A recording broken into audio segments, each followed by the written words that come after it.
bien, amigos, estamos nuevamente de vuelta con ustedes con más de ¿Qué tan derecho? En el segmento anterior veníamos hablando un poco acerca de lo que es el nuevo decreto ley sobre precios, costos y salarios. Y veníamos conversando un poco acerca de cómo se ha venido funcionando o cómo ha venido surgiendo este nuevo decreto ley. Pero yo quiero enfocarlo un poco más acerca de lo que estábamos conversando anteriormente del decreto normativo en virtud de la Constitución Nacional. Doctor, en virtud de la Constitución Nacional de la República Bolivariana de Venezuela, ¿el enfoque que le brinda esta ley es de qué forma? Bueno, como te digo, la Constitución establece unas libertades económicas y establece una cláusula de Estado social. Okay. Hay que combinar armónicamente esos dos elementos. Entonces, por una parte, la Constitución exige al Estado garantizar la satisfacción de las necesidades básicas a toda la población. O sea, el Estado tiene el deber indeclinable de la procura existencial, o sea, de elevar la calidad de vida de la población, especialmente los más necesitados, que son las clases más pobres. Eso por una parte. Pero por otra parte, la Constitución garantiza el derecho de toda persona a dedicarse a la actividad económica lucrativa de su preferencia. Libre comercio. Exacto, a realizar las inversiones que considere conveniente, a vender los bienes y servicios que considere conveniente. Entonces hay que combinar esos dos principios, hay que hacerlos, digamos, compatibles, tiene que mantenerse una coexistencia entre esos dos principios.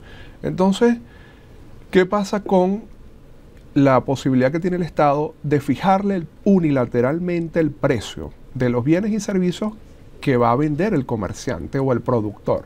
Bueno, ahí hay una limitación a la libertad económica de fijar el margen de ganancia. Entonces, se verían afectados. Se verían afectados los agentes económicos, se verían afectados en el sentido de que no pueden establecer el margen de rentabilidad que ellos consideran conveniente. O con lo que han venido trabajando hasta ahora. Exacto, con la tradición o con la estructura de costos que, digamos, tradicional, inveteradamente ellos han aplicado. Entonces, ahí hay una limitación efectiva a la libertad económica. Total y plenamente, doctor. Así es. Entonces, la Sala Constitucional del Tribunal Supremo de Justicia ha señalado, entre otras cosas, que el derecho a la libertad económica tiene un contenido esencial.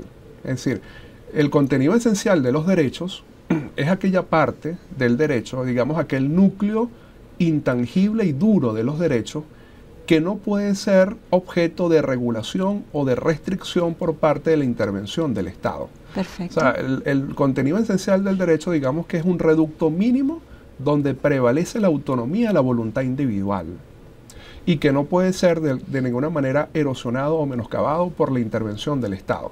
Ese vendría siendo nuestro modelo económico venezolano, doctor. El modelo económico venezolano entonces garantiza al empresario la libertad económica y establece un contenido esencial que no puede ser limitado por el Estado.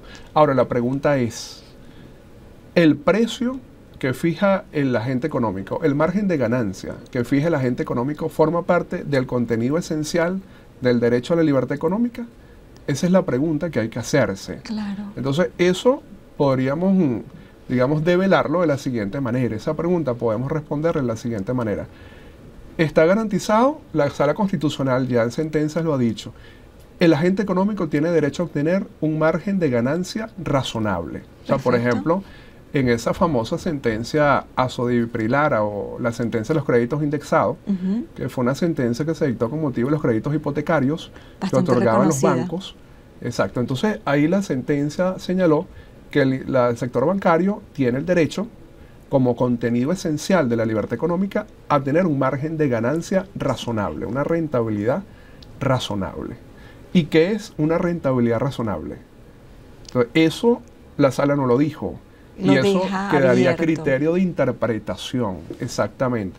Pero podríamos entender que un margen de ganancia razonable es aquel que permite, por una parte, que el agente económico recupere los costos, su inversión, los gastos, la inversión. Pero que le produzca rentabilidad. Y que le produzca también el incentivo y el estímulo a seguir realizando la actividad económica. Perfecto. Porque si el margen de ganancia razonable que establece el Estado solamente le permite recuperar los costos, pero no le permite un incremento del patrimonio, entonces el agente económico simplemente no va a tener ningún incentivo a realizar la actividad y la abandona. Claro, entonces en virtud de esto, ¿cuáles serían los efectos de la ley de libertades económicas, doctor? El efecto de la ley en las libertades económicas. Ajá. Bueno, el efecto de ese decreto de ley de costos y precios sobre la libertad económica es que aparentemente está lesionando el contenido esencial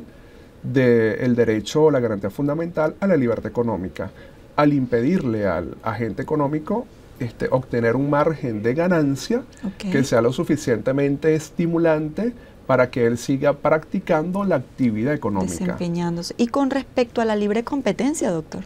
Ese es otro aspecto, la libre competencia. La libre competencia es otra de las libertades económicas que está establecida en la Constitución. Entonces, la libre competencia implica que exista en el mercado una pluralidad de oferentes del mismo bien y del mismo servicio. O sea, que un mismo producto o un mismo servicio lo vendan o lo presten múltiples empresarios. Perfecto. De tal manera de que el consumidor o el usuario tengan derecho a elegir de acuerdo a sus intereses dentro de un abanico de opciones cuál es el que más le conviene. Entonces, esa es la libre competencia. Pero además la libre competencia le permite que mejore la calidad de los productos, ¿verdad? Claro. Y permite también que los precios bajen. Porque la única manera que tiene un agente económico de conquistar el mercado es ofrecer mejor servicio, mejor producto a más bajo precio.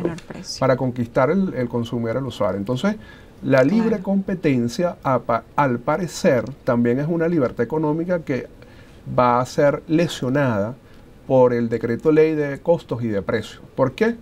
Porque si el Estado, en ejercicio del decreto ley de costos y precios, establece cuál es el precio de un bien, ¿verdad?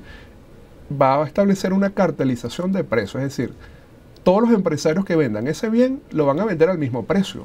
Exacto. O sea, lo que va a establecer es una uniformidad de precios, de manera que va a lesionar... Lo va a restringir también al empresario. Bueno, va a restringir al empresario la posibilidad de obtener ganancias, pero también va a restringir al consumidor, al usuario, que no va a tener posibilidad de elegir. Es verdad. Porque hay una cartelización de precios, todos los empresarios venden el precio al mismo producto y no hay facultad de elección por parte del consumidor, al usuario. Exacto. Entonces no se está logrando el objetivo fundamental de la libre competencia, que es que el consumidor tenga un abanico de opciones, una pluralidad de alternativas. Entonces, aparentemente la ley también puede lesionar la libertad económica, la libre competencia. Doctor, vamos a hacer una pequeña pausa y al regreso continuamos. Ustedes, amigos, por favor, no se retiren para que sigan conociendo mucho más aquí en ¿Qué tan derecho?